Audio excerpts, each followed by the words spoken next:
দেখছো ময়জা কই বসে রয়েছে।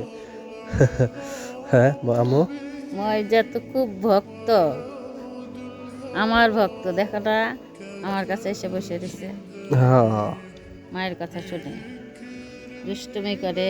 হ্যাঁ উম, কথা বুঝে না। হ্যাঁ, খুব ভালো। খুব মজা। আহ্লাদ দেখায়। সকালে খাইছো? আল্লাহ দে গদ গদ। হুম আমরা ঘরে কথা বললে পারা ময়জা যে করে, মনে কি কারোর সাথে যদি কথা বলে ও আইসা মা মা শুরু করবো। হ্যাঁ ভাবে যে ঝগড়া টগড়া হয়েছে নাকি। হুম হ্যাঁ হুম হুম। আরে অনেক শীত করতেছে। হ্যাঁ, এখানে ছাড়তাছেই না, এই যে করি সর সর, সরে না। দেখো দেখো কত ভক্ত তোমার। হুম হুম।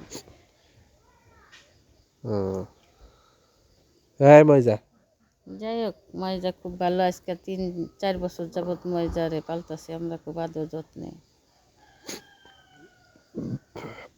খালি মায়ের খায়, অন্য মায়ের বিটার। খাইতে গেতে হয়ে গেছে। দেখো গালের নিচে একটা মায়ের, পিঠের মধ্যে একটা মায়ের চিহ্ন আছে। খুবই সহজ সরল একটা বিড়াল। ঝগড়াইটা না, অন্য বিড়ালরা ঝগড়া করে, ও এসে আমার ঘরে পলাই থাকে। হ্যাঁ